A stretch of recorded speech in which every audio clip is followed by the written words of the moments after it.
Want to know how we put this virus behind us? Well, I'll tell you how. We need to get more people vaccinated. The pictures of hospitals in several states overloaded with patients is unnecessary, avoidable, and tragic. Among the states seeing the biggest COVID surges is Florida. Today, the state reported 17,589 new cases for Wednesday. It is the fourth biggest single-day jump since the pandemic started. The state's governor is refusing to impose any new restrictions, but as Politico reports, local officials across Florida are bucking Governor Ron DeSantis and his anti-mandate coronavirus strategy. They're imposing vaccine and mask requirements for government workers and even declaring states of emergency. For more, we welcome to the broadcast Dr. Samer Fahmy. He became a chief medical officer at the Boca Raton Regional Hospital last year, just a few weeks before this pandemic began. Thank you so much for being with us, Doctor. These numbers, in a single month, your state went from about 1,300 cases a day to now more than 17,000. The Miami Herald did the math. That's a 1,241% increase. What is it like on the ground there? Well, first of all, thank you for having me.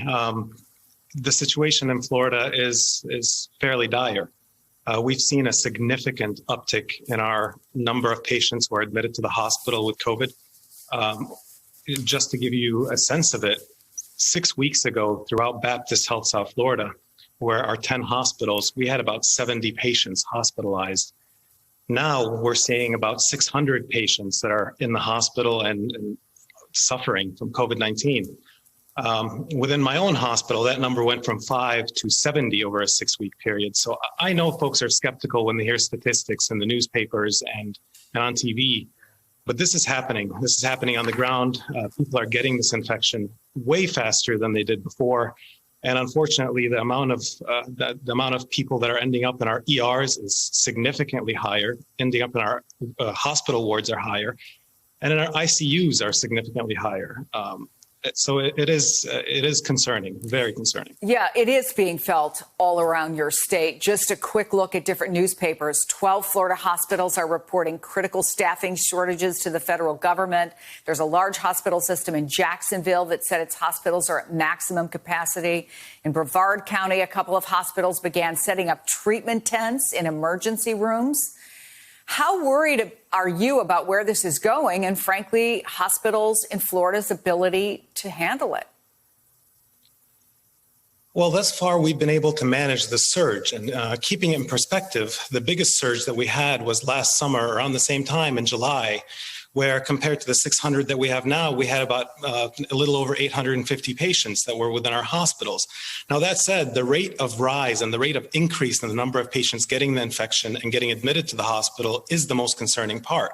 Within a couple of weeks, these numbers could match last summer and even exceed them. So there's no doubt we need some mitigation strategies. We need to limit the spread of this infection.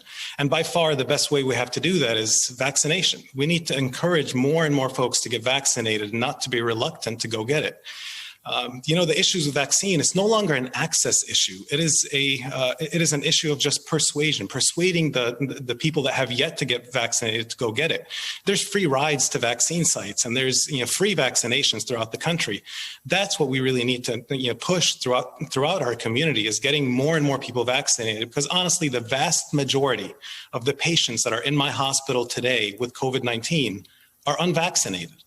Most of these admissions into the hospital could have been prevented if we had just gotten this vaccine earlier. And it's quite disheartening to talk to folks after they get the infection, and then they tell you, I want the vaccine, and you have to tell them it's too late. Or you ask them why they didn't get the vaccine, and they tell you, well, I didn't want to try anything experimental.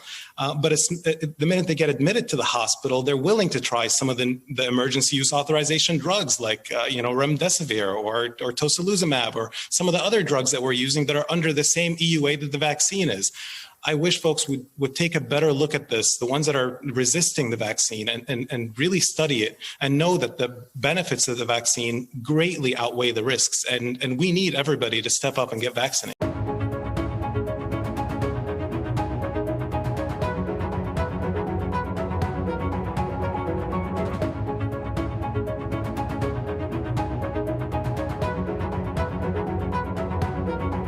Bye.